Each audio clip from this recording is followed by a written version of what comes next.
step into the fog-shrouded streets of Victorian London, with blood on the marble steps of Parliament. A Sherlock Holmes murder mystery that will grip your soul. When Sir Reginald Hargreave is found stabbed on Parliament steps, a cryptic serpent crown emblem hints at a deadly cabal. Join Holmes and Watson as they unravel a web of deceit, forged ledgers, planted clues, and jasmine-scented lies. With red herrings lurking in every shadow, can they expose the serpent's crown before it strikes again? Tune into Mysteries by the Hearth for a cozy yet chilling tale of deduction and betrayal. Chapter 1. The Shadowed Summons. Hello and welcome to Mysteries by the Hearth, where every story feels like a conversation over a warm cup of coffee. Though, in my time it was more likely a pipe of shag tobacco and a glass of brandy, shared in the fog-shrouded parlors of 221B Baker Street. Allow me, Dr. John Watson, to draw you into one such tale. A labyrinth of intrigue that began on a bitter November evening in 1887, when the mists of London seemed to conspire with the secrets of men. The day had been one of those peculiarly oppressive ones, where the Thames fog rolled in like a spectral tide, smothering the gas lamps until their jaundiced glow barely pierced the gloom. The air carried the acrid tang of coal smoke, mingled with the damp, earthy breath of the river, and the distant cries of newsboys hawking the evening editions were muffled, as if shouted through cotton wool. I had returned to our lodgings at 221B Baker Street, my old wounds from the Afghan campaign throbbing faintly in the chill, and was warming myself by the crackling fire when the bell rang with a sharp, insistent clamor. Mrs. Hudson, our stalwart landlady, ascended the 17 steps with a tread that betrayed her exasperation at yet another late caller. "A lady to see Mr. Holmes, doctor," she announced, her tone a blend of resignation and curiosity. "She's in a state, mind you. Won't give her name till she's seen him." I glanced at Sherlock Holmes, who lounged in his mouse-colored dressing gown. His lean frame sprawled in the armchair opposite mine, spread as if poised to take flight. She hesitated at the threshold, as if the very act of crossing into our sanctum required a summoning of courage. "Madam," Holmes said, rising with a fluid grace and gesturing to the chair nearest the fire. "Pray be seated, and tell us how we may serve you."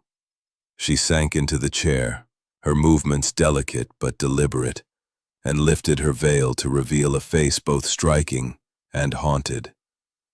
Her eyes, a deep hazel, gleamed with a mixture of grief and resolve, and her voice, though trembling, carried the refined cadence of the aristocracy. "I am Lady Eleanor Hargreave," she began, "widow of Sir Reginald Hargreave, Member of Parliament for Westmoreland. My husband was found dead this morning, murdered, Mr. Holmes, on the very steps of the Houses of Parliament. Stabbed through the heart, with blood pooling on the marble like some ghastly ink blot. The police prattle of robbery, but his watch, his wallet, nothing was taken save a scrap of paper, smeared with his blood, bearing a strange mark, a serpent coiled around a crown." Holmes leaned forward, his fingers steepled, his gaze sharpening to a razor's edge. "Describe the wound, madam, if you please, and the precise hour of discovery." Lady Eleanor drew a shuddering breath, her gloved hands tightening on the reticule. It was just before dawn, 5 o'clock, the charwoman said, when she found him. The fog was thick, clinging to the embankments like a shroud. The wound was singular, a clean thrust, deep through the chest. The coroner believes it was a narrow blade, a stiletto perhaps. There was no sign of struggle, no footprints in the dew save his own, and a peculiar odor lingered about him, like bitter almonds. I thought prussic acid, perhaps, but the police dismissed it as fancy. I jotted notes in my pocketbook, my medical training stirring at the mention of bitter almonds, a hallmark of cyanide, though its absence in the name, even to me. He returned agitated, muttering of the serpent's coils tightening. I fear his work made enemies, powerful ones. Holmes's eyes gleamed, reflecting the firelight like twin stars. And his habits, madam? Did he frequent particular clubs, correspond with unusual persons, or keep documents that might invite such enmity? He was a creature of routine, she replied. The Reform Club, his office in Westminster, and home. But lately, he kept a locked ledger in his study, one he guarded even from me. And there was a man, a Mr. Bertram Crowe, his secretary, who seemed overly familiar, always hovering. I mistrusted his sly manner. Holmes nodded, his expression unreadable, but his mind, I knew, cataloging every word. One final question, Lady Hargreave. The glove, your husband's, found at the scene. Was it his habit to wear one glove only, or were both present? She frowned, puzzled. Both. Always. He was fastidious. Kid leather, monogrammed with his initials. R.H. Why do you ask? A detail, Holmes said dismissively, though I caught the flicker of satisfaction in his glance toward me. He rose, escorting her to the door with a courtesy that belied the intensity of his thoughts. We shall investigate, madam. Expect my wire by tomorrow. Eve. As the door closed, the clip-clop of her hansom cab faded into the fog, and Holmes returned to his armchair, relighting his pipe with a meditative air. Watson, what do you make of it? I consulted my notes, the firelight casting shadows across the page. A targeted murder, surely. The absence of theft rules out common brigands. The serpent emblem suggests a society, or cabal. Political, perhaps, given the Reform Bill. The bitter almond scent is troubling. Cyanide is swift, but a stab wound suggests a different intent. And the glove. Missing one implies haste or interruption. Holmes exhaled a plume of smoke, his eyes half closed. From piercing the fog that clung to the city like a shroud. It was November 1887, and the Thames exhaled its damp breath, weaving a mist that blurred the spires of the Houses of Parliament into ghostly silhouettes. I, Dr. John Watson, stood beside Sherlock Holmes in the back of a hansom cab, the wheels rattling over the slick cobblestones as we made for Westminster. My friend's face was set, his eyes narrowed against the chill, and his silence bespoke a mind already dissecting the enigma of Sir Reginald Hargreaves' murder. The cab deposited us at the foot of the Parliament steps, where the Gothic grandeur of the building loomed through the haze, its stonework damp and glistening. The air carried the tang of river mud and coal smoke, and the distant toll of Big Ben seemed to mourn rather than mark the hour. A cordon of blue-coated constables guarded the scene, their breath visible in the cold as they stamped their feet against the morning's bite. Inspector Lestrade, his ferret-like features pinched with the strain of an intractable case, greeted us with a nod that was equal parts relief and resentment. Mr. Holmes, Dr. Watson, he said, his voice clipped. A nasty business, this. Sir Reginald Hargreave, stabbed clean through the heart, right here on the marble steps. Found at 5 this morning by a charwoman. No witnesses, no weapon, and precious little else but that blood stain and a glove. The papers are already screaming about anarchy. Bad for morale, you know. Holmes's lips twitched in what might have been a smile, though his eyes were fixed on the steps. Show me the exact spot, Lestrade, and spare me the headlines. The inspector led us to the site, where a fan-shaped stain of dried blood marred the pristine marble, its edges curling like the petals of some macabre flower. The area was cordoned with rope, and a constable stood sentinel, his face pale as he avoided looking at the gruesome mark. Sir Reginald's body had been removed to the morgue, but his top hat lay forlornly to one side, its brim crushed, and a single kid-leather glove, monogrammed R.H. Mark suggests he fell where he was struck, I ventured. No signs of a scuffle beyond the glove's tear. Could the killer have been known to him, allowing such a precise strike? Holmes nodded absently, his attention now on the glove. He lifted it with a pair of tweezers, examining the tear. Kid leather, monogrammed as Lady Eleanor described. But this tear, jagged, not cut. Caught on something sharp, perhaps the weapon itself. And note the faint residue inside the glove. More of that talcum-like powder. Curious. Lestrade coughed, impatient. We've combed the area, Mr. Holmes. No footprints save his own in the dew. No dropped weapon. No witnesses in this blasted fog. My men are leaning toward a footpad, panicked and fled. Holmes's eyes flicked to the inspector with a glint of disdain. A footpad who leaves a gold watch and wallet untouched. Who wields a stiletto with surgical precision. No, Lestrade. This is a mind at work, not a vagrant's impulse. He stood, brushing damp from his coat. Watson, to the morgue. I must see the body before the coroner's zeal obscures further clues. The Westminster morgue was a grim place, its stone walls slick with condensation, and its air heavy with the scent of carbolic acid and decay. Sir Reginald's body lay on a slab, covered by a sheet save for his face, which bore the waxen pallor of death.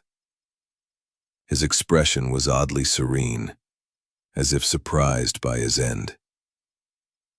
I drew back the sheet, my medical training guiding my hands as I examined the wound.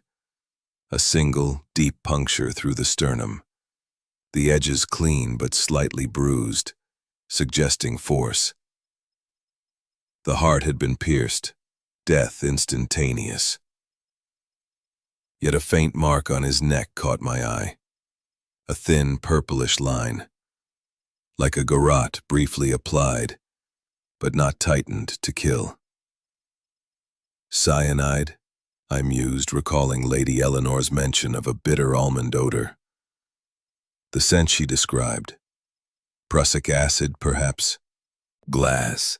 But this scuff, recent, and the angle suggests a right-footed kick. The killer was in haste, perhaps fleeing a witness. Back at 221B, over a late breakfast of Mrs. Hudson's kippers and toast, Holmes spread the blood-smeared paper, the serpent coiled around a crown, on the table. His magnifying glass revealed more.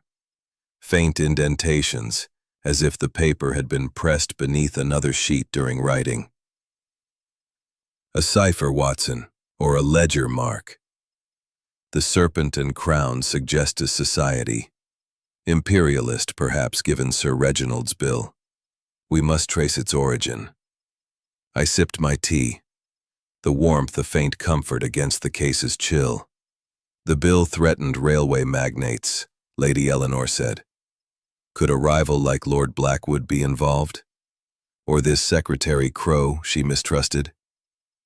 Holmes lit his pipe, the smoke curling like the fog outside.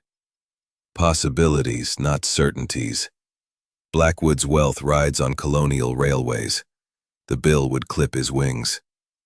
Crow, with his ink-stained fingers, may know more of ledgers than he admits. And the talcum. Lady Eleanor's compact, perhaps. Yet the glove's tear nags at me. It caught on something. Perhaps the weapon. Perhaps a clue the killer overlooked. He rose, pacing before the fire. The steps tell a story, Watson. The contained spatter means the body was positioned, not flung. The garrote bruise suggests a plan interrupted. Why switch to a blade? And the missing papers point to motive, not robbery but suppression. We must visit Sir Reginald's study and interrogate this crow. The serpent's coils are tightening, but its head remains hidden.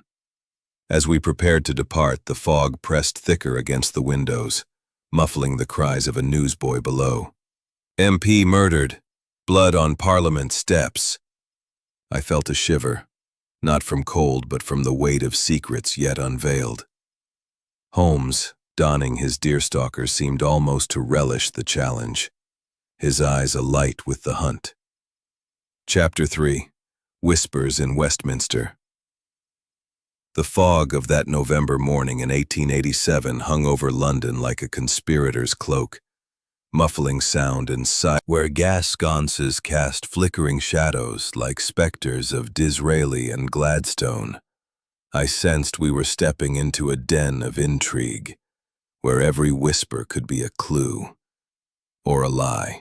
Our first objective was Mr. Bertram Crow, Sir Reginald's secretary, whom Lady Eleanor had described with unease. We found him in a cramped office tucked behind the Commons chamber, its walls lined with ledgers, and the air thick with the scent of ink and sealing wax. Crow was a slight man, with a weaselly demeanor that matched his sharp features, narrow eyes behind pince-nez spectacles, ink-stained fingers twitching nervously, and a habit of glancing over his shoulder as if expecting an ambush. His desk was a chaos of papers, parliamentary notices spilling onto the floor. Yet a single cigar stub rested conspicuously in an ashtray, its aroma unmistakably Turkish. Mr. Crow, Holmes began, settling into a chair with the air of a judge. You were Sir Reginald Hargreaves' confidant, privy to his movements and correspondence. Tell me of his final evening, who he met, what he feared. Crow's eyes darted to the door, then back to Holmes, his voice low and halting. Sir Reginald was preoccupied, sir. The Reform Bill, curbing railway monopolies and colonial speculation, had made enemies. He dined at the Reform Club but left early, around 9. Said he was meeting a contact by the Thames Embankment, someone with information on the India Railway scandal. He didn't name them, but he was agitated, muttering about serpents in the grass. Holmes leaned forward, his gaze piercing. This contact, male or female?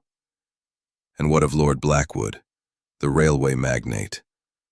I understand he threatened Sir Reginald publicly. Crow swallowed, his fingers fidgeting with a pen. Blackwood? Oh yes, in the smoking room last week. Called the bill a dagger to progress, and swore Sir Reginald would regret it. But Blackwood's in Scotland, shooting grouse. A dozen witnesses swear it. As for the contact, shadows, they may betray you. As we left the office, Holmes murmured to me, "The cigar ash is fresh, Watson, not weathered by a night outdoors. Planted perhaps to point at Blackwood. And Crow's nerves, guilt or fear, we shall see." Our next stop was Lady Eleanor's maid, a young woman named Clara, whom we met in a quiet tea room off Whitehall. Her round face was pale, her hands twisting a handkerchief as she spoke in hushed tones. "My lady's been a wreck, sir, since Sir Reginald's death. But the night before he dined out, not at the club, but at a private house in Belgravia. I overheard him speaking of a woman, veiled, with a foreign accent, French, I think, and a scent of jasmine. He seemed not himself, as if she brought ill news." "Jasmine," I noted, recalling the handkerchief mentioned in later inquiries. "Could she have been connected to his bill?" Clara hesitated, glancing around the tea room. "He said something about the serpent's coils, same as my lady mentioned. I thought it a figure of speech, but he was afraid, sir. He locked his study door that night, which he never did." Holmes's eyes gleamed. "And this Belgravia house, whose was it?" "I don't know, sir. He took a hansom alone. Wouldn't let the coachman follow." As we stepped back into the fog, the tea room's warmth fading behind us, Holmes lit his pipe, the smoke blending with the mist. A veiled woman, jasmine-scented, and a secret meeting. A lover? A spy? Or another red herring, Watson?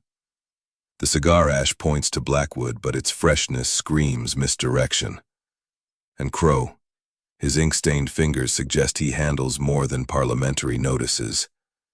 We must see Sir Reginald's study, and soon. We cabbed to the Hargreave residence in Mayfair, a stately townhouse with ivy-clad walls and windows shuttered against the day's gloom. Lady Eleanor was absent, attending to funeral arrangements, but the butler admitted us to Sir Reginald's study, a mahogany-paneled room smelling of leather and pipe tobacco. A desk dominated. Holmes, however, strode forward with the eagerness of a hound on the scent, his mind already threading the clues into a pattern only he could see. Chapter 4. The Hansom's Trail. The fog of that November day in 1887 clung to London like a conspirator's veil, its damp tendrils curling through the streets as Sherlock Holmes and I pursued the threads of Sir Reginald Hargreaves' murder. The Houses of Parliament, with their blood-stained marble steps, and the whispered intrigues of Westminster had left us with tantalizing clues. A serpent-crowned emblem, a ledger hinting at a secret society, and the elusive scent of jasmine tied to a veiled woman. Yet the case felt like a puzzle with half its pieces missing, and Holmes's restless energy drove us onward. I, Dr. John Watson, scribbled notes in my pocketbook as we ventured into the heart of London's underbelly, chasing the trail of a hansom cab that might unravel the mystery. Holmes had dispatched me to the Rankin's Hansom Cab Company, a sprawling yard near Waterloo Bridge where the air was thick with the musk of horses and the tang of axle grease. The fog here was laced with the acrid smoke of nearby factories, and the clatter of hooves and wheels echoed like a heartbeat of the city. As Holmes examined the ledger back at 221B, I stood among the cabbies, their faces weathered and wary, seeking one who had driven Sir Reginald on his final night. A grizzled driver named Tompkins, his cap pulled low and a clay pipe clamped between his teeth, leaned against a stable door, eyeing me with suspicion. I remember a gent like that," he said, exhaling a plume of smoke that mingled with the mist. "Night before last, round 11. Picked him up outside Parliament, tall, posh, with a cane and a worried look. Wanted the Thames embankment, near the Cleopatra's Needle. Paid extra to keep it quiet, he did." "Did he travel alone?" I asked, my pencil scratching furiously. Tompkins squinted, rubbing his stubbled chin. "Seems so, but I saw a figure trailing him on foot as we pulled away. A cloaked sort, moving fast, like a bat through the fog." The steps. Either they were careful, or the dew was disturbed later. The embankment is a lonely spot at night, ideal for a secret meeting or an ambush. We must examine it. We took a cab to the Thames embankment, where the fog hung heaviest, the river's sluggish flow a murmur beneath the creak of moored barges. Cleopatra's Needle, that ancient obelisk, loomed like a sentinel through the mist, its base slick with river damp. Holmes prowled the cobblestones, his magnifying glass sweeping the ground. Near the water's edge, he paused, crouching over a patch of mud. Here, Watson, a boot print, size 10, with a distinctive nail pattern. Hand-forged, likely from a cheapside cobbler catering to military men or colonial officers. Note the depth. Our pursuer was heavy or burdened. I peered at the print, its edges sharp despite the damp. The killer, perhaps, following Sir Reginald from the cab? Holmes's lips twitched. Or a red herring. The print is too perfect, almost staged. A true fugitive would tread lighter, avoid soft ground. Yet it's a clue we cannot ignore.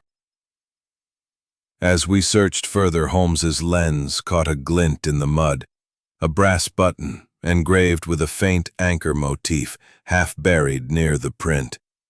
He pocketed it, his expression unreadable. Naval, perhaps, or from a gentleman's overcoat. Curious that it lies so near the print. We must trace its origin. The trail led us to a cheapside cobbler, a narrow shop smelling of leather and wax, where an elderly craftsman confirmed the boot's make. "Aye, them's my nails," he said, squinting at Holmes's sketch of the print. "Made a pair last month for a Captain Elias Thorne, ex-army, served in Afghanistan, now deals in colonial trade. Surly chap, always in a hurry." My heart skipped.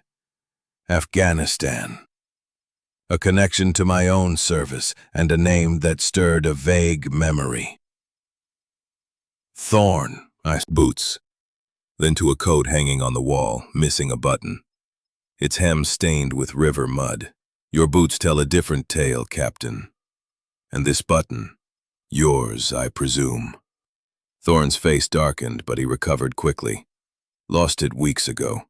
River's full of such trinkets. You've got nothing on me." Holmes smiled thinly. "We shall see. Your alibi will be tested."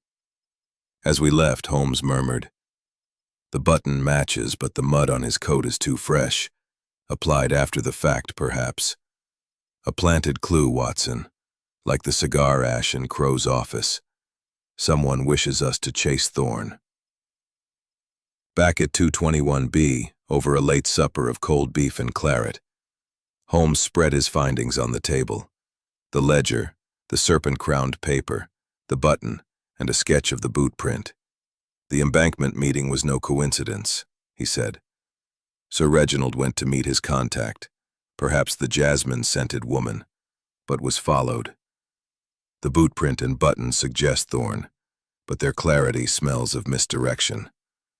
The talcum, the garrote mark, the missing papers, all point to a deeper game.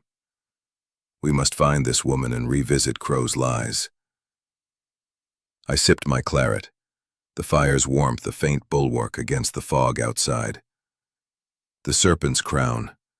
Could it be a colonial cabal? Thorne's trade connections, Blackwood's railways. Holmes nodded, his pipe glowing. A network, Watson, with Sir Reginald's bill as its target. The killer staged a robbery, but the true theft was information. Tomorrow we search for the veiled woman. Her scent may lead us to the serpent's head. As I retired, the fog pressed against the windows, and the distant cry of a newsboy, "MP's killer at large," echoed like a warning.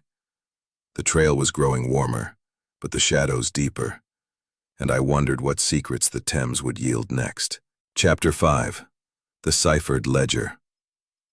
The fog that enveloped London in November 1887 seemed to thicken with each passing hour, as if the city itself conspired to shroud the truth of Sir Reginald Hargreaves' murder.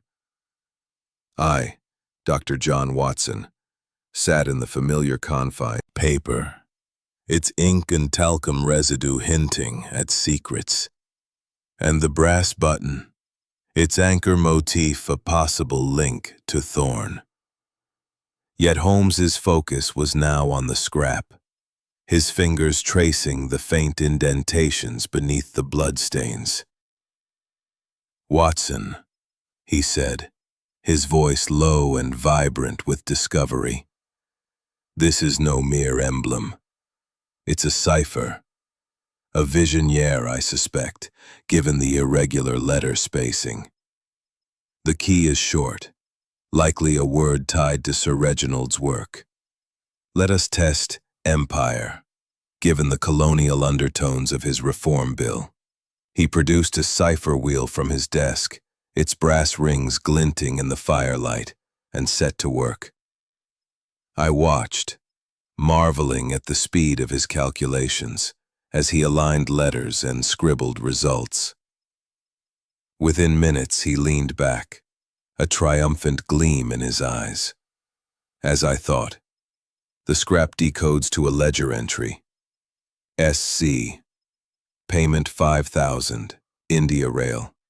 3 November. The date of Sir Reginald's death. SC. Serpent's Crown. Perhaps a society or code name. The payment aligns with the ledger we found. I opened the ledger, its pages revealing rows of figures and initials, including the same SC, besides sums linked to railway investments. But one detail caught my eye. A signature, ostensibly Lady Eleanor's, beside an entry for a loan to a colonial firm. "Holmes," I said, pointing. "This looks forged. Her hand is steadier in her letters. Could she be involved? Or is this another misdirection?" Holmes's gaze sharpened. "A forgery is likely, Watson. But by whom? The talcum on the ledger and the scrap suggests a connection. Perhaps the same hand dusted both. We must return to the Hargreave residence. The study was rifled after the murder. Someone sought this ledger." We cabbed to Mayfair under a sky heavy with impending rain, the fog now laced with the acrid bite of coal smoke. The Hargreave townhouse stood silent, its shutters closed like eyes unwilling to witness the desk's edge, where more talcum dusted the wood. She, or someone using her scent to mislead. The jasmine is too convenient, like the button by the river. We must test Thorne's alibi and confront Crow again. But first, let us examine this ledger further. Back at 221B, Holmes lit a lamp, its glow casting shadows that danced like specters across the walls. He pored over the ledger, cross-referencing entries with the decoded cipher. "The payments to SC are irregular," he said. "Large sums, funneled through shell companies tied to India's railways. Blackwood's name appears, but so does Crow's, initialed as BC in smaller transactions. A secretary handling such sums is unusual, unless he's more than he seems." I recalled Crow's nervous demeanor, his ink-stained fingers. Could he be forging signatures, or part of this serpent's crown? Holmes's eyes gleamed. Possibly both. But the boot print by the embankment. Thorns, yet mismatched by a single nail. I suspect it was altered post-murder to point to him. Let us test this. We ventured to a cobbler in Cheapside, the same who had identified Thorne's boots. Showing him a sketch of the print, Holmes asked, "Could a nail be added to such a sole to alter its mark?" The old craftsman squinted, nodding. Aye, easy enough. Drive an extra nail, change the pattern. Takes a steady hand, but any cobbler could do it. Holmes's smile was thin. A planted print, then. Thorn is a scapegoat, but for whom? Crow, perhaps, or the veiled woman. We must find her. Our next lead came from a telegraph from Lestrade, reporting a sighting of a jasmine-scented woman at a Belgravia salon the night before the murder. We hurried to the address, a discreet townhouse where society ladies gathered under the guise of tea parties. The hostess, a sharp-eyed widow named Mrs. Langley, confirmed. A veiled lady, foreign accent, French, I'd wager. Met Sir Reginald. Network. Bleeding Sir Reginald's cause dry. Crow's hands are dirty. Thorn's a pawn. And Miss Voss is either victim or viper. Tomorrow we confront her. The ledger is the key, but its lock is guarded by lies. I nodded, the weight of the case pressing heavy. The fog outside was a mirror to my mind. Murky, shifting, but with glimpses of clarity. As I retired, the distant cry of a newsboy, "Parliament murder unsolved," echoed like a challenge. The trail was hot, but the serpent's coils were tightening, and I wondered what truths the Langham would reveal. Chapter 6. Fog and False Alibis. The fog that gripped London in November 1887 had become a palpable presence, a co-conspirator in the mystery of Sir Reginald Hargreaves' murder, cloaking truth as surely as it shrouded the gas lamp's feeble glow. I, Dr. John Watson, sat in our lodgings at 221B Baker Street, the fire's warmth a faint bulwark against the damp chill seeping through the windows. Sherlock Holmes, his sharp features illuminated by the flickering lamplight, pored over the ciphered ledger, his mind a crucible forging order from the chaos of clues. The blood-stained marble, the serpent-crowned emblem, the planted bootprint, and the jasmine-scented trail leading to Miss Amelia Voss. Each thread tightened the coils of the serpent's crown, yet the killer's face remained hidden in the mist. Holmes's latest revelation, the decoded ledger entry pointing to a secret society, had spurred us to action. Captain Elias Thorne's alibi, though bolstered by barmaids at the prospect of Whitby, was suspect, and Bertram Crow's nervous demeanor hinted at deeper involvement. The veiled woman, Miss Voss, was our next target. Her jasmine sent a haunting echo in Sir Reginald's study. As the clock struck 10, Holmes donned his overcoat, his eyes alight with the hunt. "To Whitechapel, Watson," he said, "to test Thorne's tale, then to the Langham for Miss Voss. The fog may hide our quarry, but it cannot obscure the truth." His hat low. Smelled fancy, though. Jasmine, like a lady's perfume. My heart quickened. Jasmine again, the scent tied to the veiled woman and the study.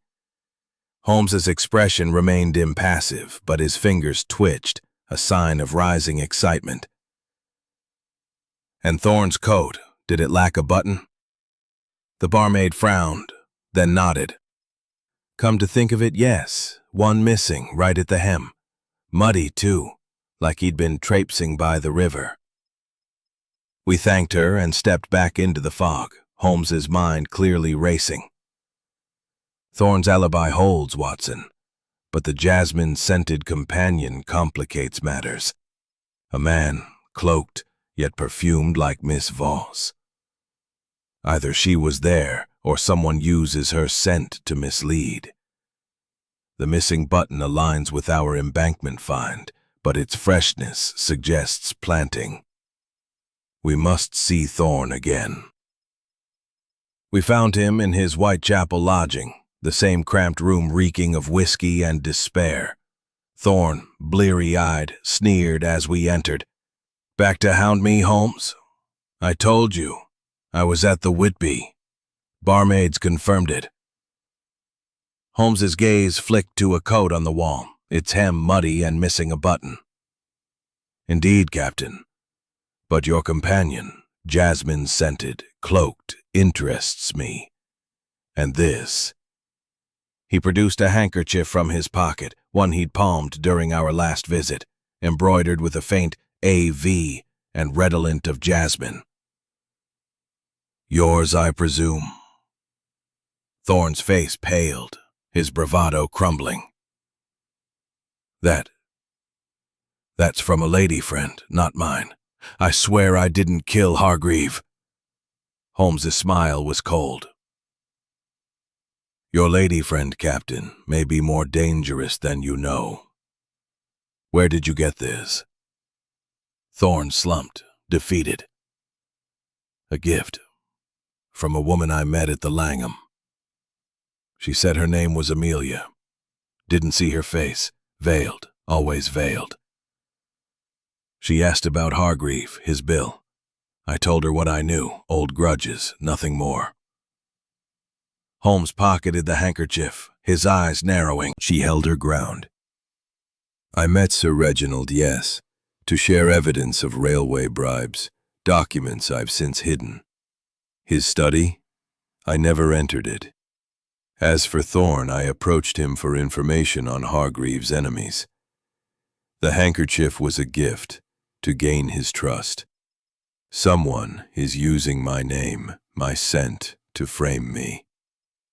Holmes produced the serpent-crowned scrap. "And this?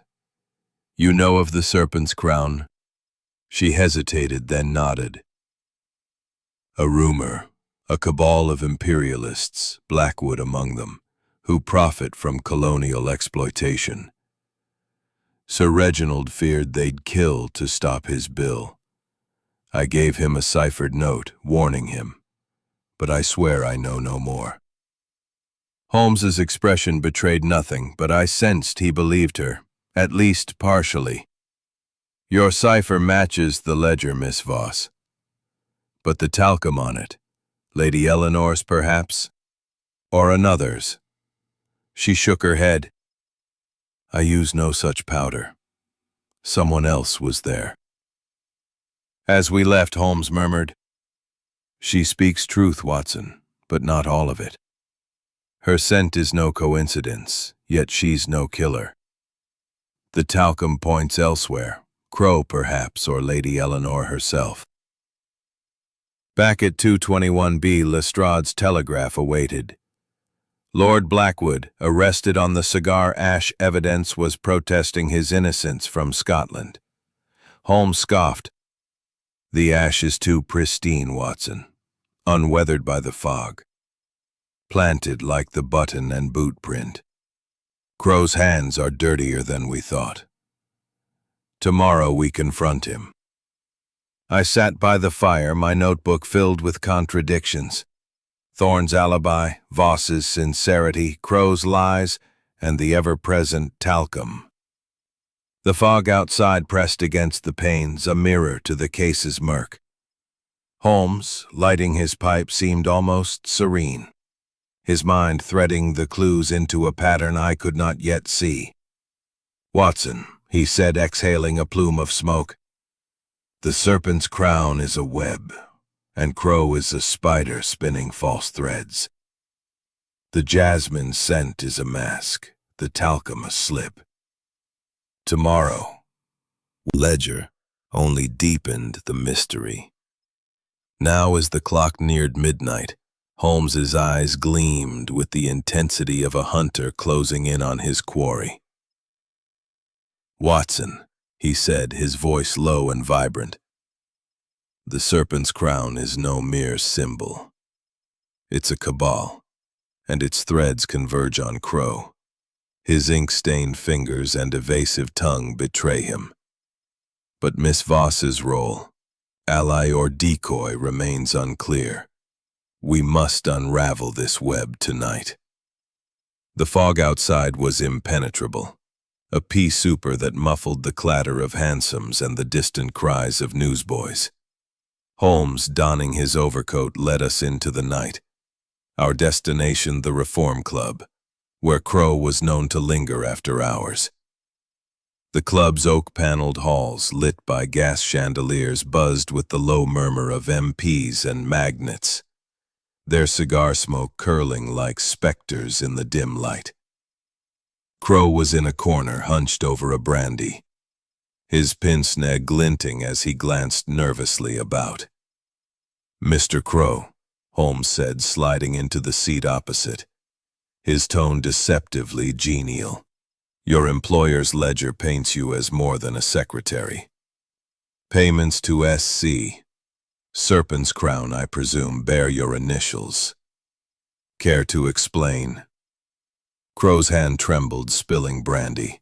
I merely recorded Sir Reginald's transactions. The ledger was his, not mine. I know nothing of any society." Holmes leaned forward, his gaze piercing.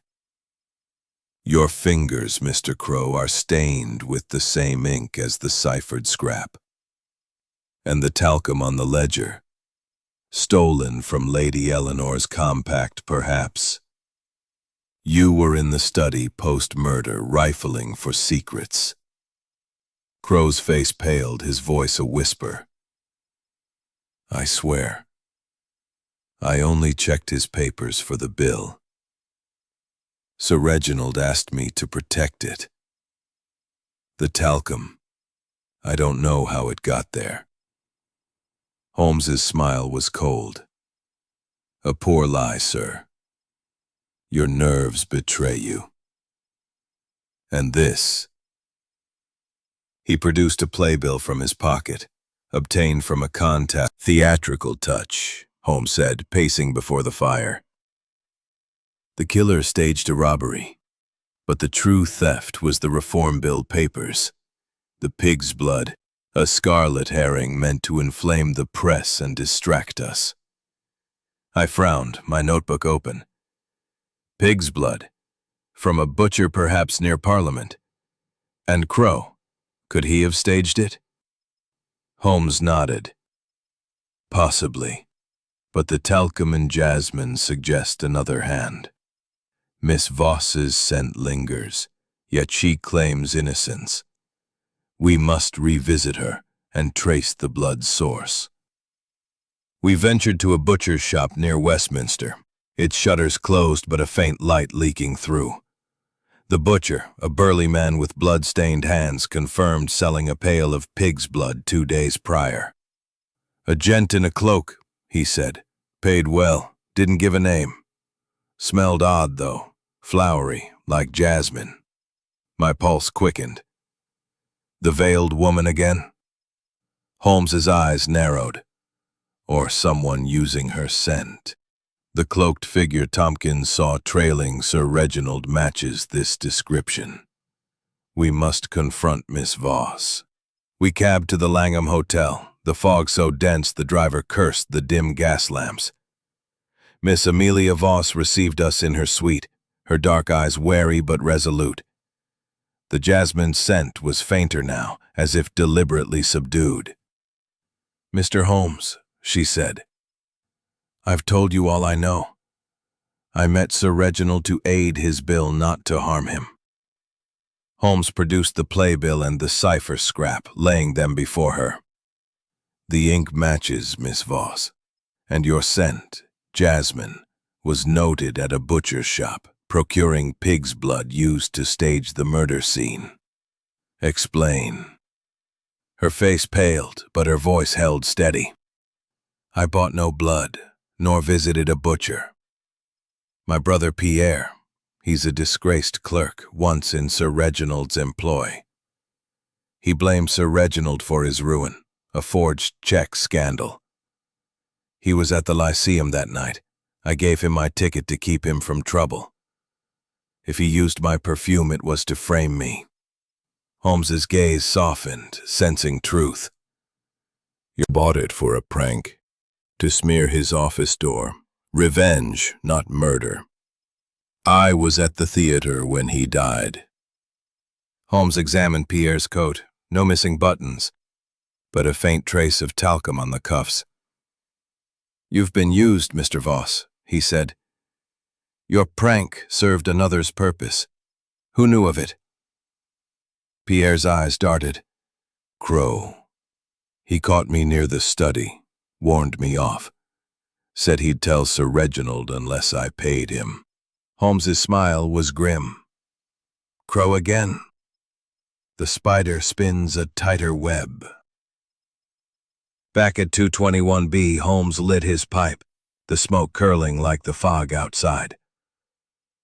"Watson, the pig's blood was a distraction, like the boot print and cigar ash.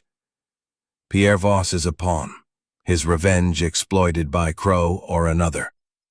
The talcum ties to Lady Eleanor's compact, yet Miss Voss denies its use. Tomorrow, we unravel Crow's lies and find the true serpent." I scribbled in my notebook, the clues a tangle: pig's blood, jasmine, talcum, a forged signature, a staged scene.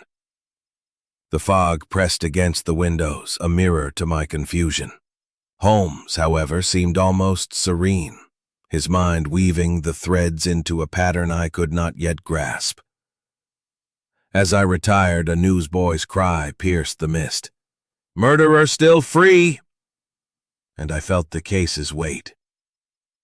The scarlet herring had misled us, but Holmes's deductions were closing in, and I wondered what truths the dawn would reveal. Shadows of the Thames. The fog that smothered London in November 1887 seemed to pulse with secrets, its damp tendrils weaving through the city like the threads of the conspiracy surrounding Sir Reginald Hargreaves' murder. I, Dr. John Watson, stood beside Sherlock Holmes in a hansom cab rattling toward the Thames, the clip-clop of hooves muffled by the mist. The investigation had drawn us deep into a web of deceit. The blood-stained marble steps, the serpent-crowned cipher, the planted boot print, and the jasmine-scented trail of Miss Amelia Voss had all pointed to a shadowy cabal, the serpent's crown. Yet the pig sinking into the muddy quay, and Holmes's silhouette seemed to blend with the mist as he led the way. The wharf was a maze of crates and barrels, their shapes looming like specters. A single lantern swung from a post, casting a sickly glow. Holmes paused, his magnifying glass sweeping the ground. "Here, Watson," he whispered, pointing to a faint scratch in the mud. A thin metallic mark, as if a sharp object had been dragged. A garrote wire, perhaps, or the tip of a blade. The bruise on Sir Reginald's neck suggests a garrote was used briefly before the fatal stab. I crouched beside him, my medical eye confirming the mark's precision. The killer subdued him first, then struck. But why switch weapons? Holmes's lips twitched. "Control, Watson. A garrote silences, a blade kills." The killer needed Sir Reginald quiet but alive, perhaps to extract information before the end.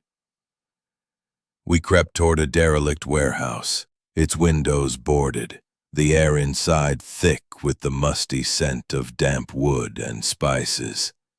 Voices murmured within, low and urgent. Holmes signaled for silence, and we pressed against the wall, peering through a crack. 3 figures stood in the lantern's glow. One was Bertram Crow, his pince-nez glinting. Another, a burly man in a naval coat, his face obscured. The third, a cloaked figure, their voice a hiss of French-accented English, redolent of jasmine. "Crow," the cloaked figure said. "The bill is dead with Hargreave. The serpent's crown will pay, but the ledger must be destroyed." Crow's voice trembled. "I've hidden it as you asked. But Holmes, he's too close. The talcum, the cipher, they'll lead to us. The naval man growled. You were careless, Crow. The pig's blood was your idea. Too theatrical. And that button by the river? Sloppy. Holmes's hand tightened on my arm, his whisper barely audible. The naval man. Note his height, Watson. Too short for the stab wound's angle. Cloaked one. Calls himself Le Serpent. French. Works for the railway barons. The talcum. I stole Lady Eleanor's compact to plant it, make it look like her doing. The garrote was his. He trained me to use it. I scribbled in my notebook, my heart racing. Le Serpent? And the jasmine. Crow shuddered. His signature. He uses it to mock Amelia Voss, to shift blame. The ledger's hidden in my office, under the floorboards. Holmes released him, signaling me to bind Crow's hands with my scarf. You'll lead us to it, Mr. Crow, and pray Le Serpent doesn't find you first. We hauled Crow back to Westminster, the fog now laced with the threat of dawn. His office, still cluttered with papers, yielded the ledger from a loose floorboard, a duplicate of Sir Reginald's, but with forged entries implicating Lord Blackwood and, curiously, Lady Eleanor. The talcum was there too, a small compact bearing her crest, its powder matching the residue on the cipher scrap. Watson, Holmes said, examining the compact. This is no lady's oversight. Crow stole it to frame Eleanor, but the jasmine scent points to Le Serpent. The garrote mark, the downward stab. The killer is tall, skilled, and deliberate. Not Crow, not Thorne, not Voss. I frowned, the clues a tangle. But the pig's blood, the button, the boot print, all to mislead us? Holmes nodded, his pipe unlit but clenched in his teeth. A symphony of misdirection, Watson. Le Serpent orchestrates it, using Crow as his pawn. The naval man, likely a hired thug, knows less than he thinks. We must find Le Serpent, and Miss Voss may hold the final clue. We returned to the Langham, where Amelia Voss awaited, her face pale but resolute. The jasmine scent was faint, her demeanor one of defiance tempered by fear. Mr. Holmes, she said, I heard of Crow's arrest. My brother Pierre, he's fled, terrified of the serpent's crown. Holmes laid out the compact and ledger. Mark, the talcum, the forged ledger, Le Serpent's shadow. The fog outside was thinning, but the case's coils were tighter than ever. As we set out, a newsboy's cry, "Secretary arrested in MP murder," rang through the mist, and I felt the weight of truth drawing near. Chapter 9. The Veil Lifts. The fog that had cloaked London throughout November 1887 seemed to waver as dawn approached, as if the city itself sensed the unraveling of the mystery surrounding Sir Reginald Hargreaves' murder. I, Dr. John Watson, stood in the damp chill of a hansom cab beside Sherlock Holmes, my notebook heavy with the tangled threads of our investigation. The blood-stained marble steps, the serpent-crowned cipher, the planted boot print, the jasmine-scented deception, and the damning ledger implicating Bertram Crow and the shadowy serpent's crown. Our midnight chase along the Thames had exposed Crow as a forger and pawn, but the true killer, Le Serpent, a tall, scarred French mercenary, remained elusive. Now, as we headed to the Hargreave residence in Mayfair, Holmes's eyes burned with the intensity of a man on the cusp of revelation. "Watson," he said, his voice cutting through the muffled clatter of hooves. "The web is fraying. Crow's confession points to Le Serpent, but the talcum and Lady Eleanor's compact suggest a deeper betrayal. We confront her now. Her role, whether victim or viper, will break this case. The Hargreave townhouse loomed through the thinning fog, its ivy-clad walls and shuttered windows exuding a mournful silence. Lady Eleanor received us in the drawing room, a vision of grief in her black bombazine gown, though her hazel eyes held a steely resolve beneath the tears. The room was dim, lit only by a single candelabrum, its flames casting flickering shadows across portraits of stern ancestors. Her hands, ungloved, clutched a lace handkerchief, and I noted the absence of her compact, the one Crow claimed to have stolen. "Mr. Holmes, Dr. Watson," she said, her voice steady despite a tremor. "I heard of Mr. Crow's arrest. Powder matches the residue at the crime scene. Were you aware of the serpent's crown?" Her eyes widened, a flash of fear crossing her features. The serpent's crown.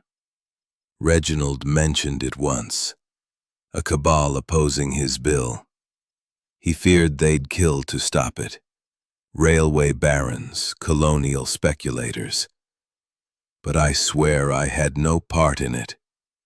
I supported his work, even admired Miss Voss for her courage. Holmes leaned forward, his voice soft but piercing. Miss Voss, whose jasmine scent was used to mislead us. A man called Le Serpent, tall and scarred, orchestrated the murder. He used your compact, your husband's ledger, and a garrote to stage a robbery. Why your compact, Lady Hargreave? She rose, pacing to the window, her silhouette stark against the fog. I don't know. Crow had access to my dressing room. He was often in the house. Too familiar. If he stole it, he did so to harm me. But I loved Reginald, Mr. Holmes. His bill was his legacy, and mine. Holmes's eyes narrowed, but I sensed he believed her grief, if not her full innocence. One detail, madam. The garrote mark on your husband's neck, briefly applied, then abandoned for a blade. The stab came from above by a tall man. Crow is too short, but Le Serpent fits. Did Sir Reginald ever mention a Frenchman, perhaps in connection with Lord Blackwood? She hesitated, then nodded. Once, weeks ago. He spoke of a foreign agent hired by Blackwood's allies to intimidate MPs. He called him the Serpent's Fang. I thought it metaphor. But now, Holmes stood, his expression grim. Thank you, Lady Hargreave. We seek Le Serpent tonight, at the Black Raven Tavern. If you've withheld anything, now is the time to speak. She shook her head, tears falling. I've told all I know. Find him, Mr. Holmes. Avenge my husband. As we left, the fog seemed to lift, a faint dawn-like piercing the mist. The detective, he said, his French accent sharp. Hargreave's bill threatened empires, mine among them. The serpent's crown pays well, and I deliver. Holmes's hand rested on his revolver hidden in his pocket. Crow named you. The talcum was a clever touch, framing Lady Eleanor. But the garrote, why abandon it? Le Serpent smirked. He struggled, the fool. The blade was quicker. You're too late, Holmes. The bill dies with him. Before Holmes could respond, Le Serpent hurled a glass, shattering it against the bar and bolted for a side door. We gave chase, the fog outside swallowing his figure as he darted toward the docks. Holmes was relentless, his long strides closing the gap. I followed, my lungs burning, as we cornered him on a pier, the Thames lapping below. Enough! Holmes shouted, revolver drawn. Your masters, Le Serpent, who are they? The Frenchman laughed, a bitter sound. You'll never touch them. Blackwood's a pawn like Crow. The crown is bigger than you know. He lunged, a stiletto flashing, but Holmes was faster, disarming him with a deft twist. I tackled Le Serpent, pinning him as Holmes bound his wrists. The ledger, Watson, Holmes said. It holds the names. We end this tonight. Back at 221B with Le Serpent in Lestrade's custody, Holmes examined the forged ledger. A hidden page missed before listed Crow as BCH, Bertram Crow Hargreave. Watson, Holmes said, Crow is Sir Reginald's half-brother, illegitimate, disinherited. His motive was inheritance, not just politics. He forged entries to frame Blackwood, stole the compact to implicate Eleanor, and hired Le Serpent to kill, using the pig's blood to stage a robbery. I gasped, the pieces falling into place. The talcum, the jasmine, all to mislead us? Holmes nodded, lighting his pipe. Crow's greed was his undoing. Le Serpent wielded the blade, but Crow spun the web. Tomorrow, relentless mind. Watson, Holmes said, his voice resonant with quiet triumph. The serpent's crown has coiled its last. Today, we lay bare the truth. Every link in the chain, from blood to betrayal. Summon Lestrade, Lady Eleanor, and Crow. The stage is set. I dispatched telegrams, my hands trembling with anticipation. And within the hour, our guests arrived. Inspector Lestrade, his ferret-like features taut with curiosity, entered first, followed by Lady Eleanor, her black gown a shroud of grief, yet her eyes alight with hope. Bertram Crow, in irons, was escorted by a constable, his pince-nez askew and his face a mask of sullen fear. Le Serpent, bound and guarded, glared from a corner, his scarred cheek a livid mark in the morning light. The room, thick with the scent of pipe smoke and tension, felt like a courtroom awaiting judgment. Holmes stood before the fire, his hands clasped behind his back, his hawk-like features serene yet commanding.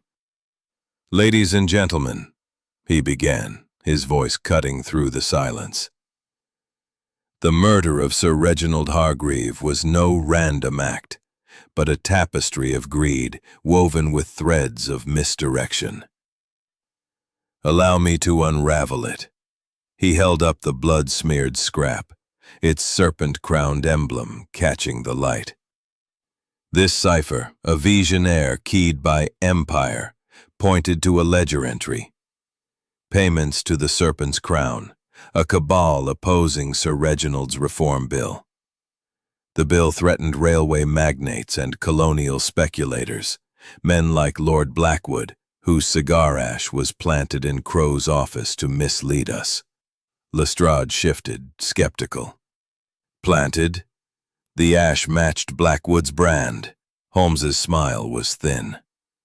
Too pristine, Inspector, unweathered by the fog. A deliberate clue, like the brass button by the embankment and the altered boot print implicating Captain Elias Thorne. All red herrings, designed to obscure the true killer. He turned to Crow, whose eyes darted nervously. Miss Crow dusted the ledger and cipher to frame Lady Eleanor. But the jasmine scent, yours, Le Serpent, used to taunt Miss Amelia Voss, whose suffrage work aligned with Sir Reginald's. You mocked her by mimicking her perfume, a cruel jest. Lady Eleanor gasped, her hand at her throat. My compact, used against me? Holmes nodded. Crow stole it to shift suspicion, madam. But your innocence is clear. Your grief, your support for the bill, and your ignorance of the serpent's crown confirm it. The true serpent is here. He pointed to Crow. Your half-brother's greed drove him to betray kin, forging ledgers to secure his inheritance while serving the cabal's interests. He paced, assembling the chain. Observe the clues. The blood spatter, contained because Sir Reginald was unconscious from the garrote before the stab, positioned to fall neatly. The talcum masked Le Serpent's scent, but his jasmine lingered. The boot print, altered with an extra nail, and the button, freshly planted, pointed to Thorn, a pawn with a grudge, easily framed. The pig's blood procured by Pierre Voss for a prank was exploited by Le Serpent to inflame the press. And the ledger's hidden page, naming Crow as kin, reveals the personal stake. Lestrade's jaw tightened. But the bill's papers, stolen for the cabal? Indeed, Holmes said. The serpent's crown, a network of railway barons and colonialists, hired Le Serpent to kill Sir Reginald and steal his notes, ensuring the bill's failure. Crow facilitated, forging entries to protect his masters and secure his inheritance. But greed blinds, and truth, like fog, lifts inexorably. Crow lunged, his chains rattling, but the constable restrained him. Le Serpent, sensing defeat, spat. The crown is bigger than you, Holmes. You'll never touch them. Holmes's revolver appeared, steady in his hand. You, monsieur, are enough for today. The gallows await, strengthened, banishing the fog. Outside, a newsboy cried, "MP's killer caught." And I felt the case's weight lift. The serpent's crown was broken, its coils severed by Holmes's relentless logic. As I penned the final notes, I knew this tale would endure, a testament to the mind that pierced London's shadows.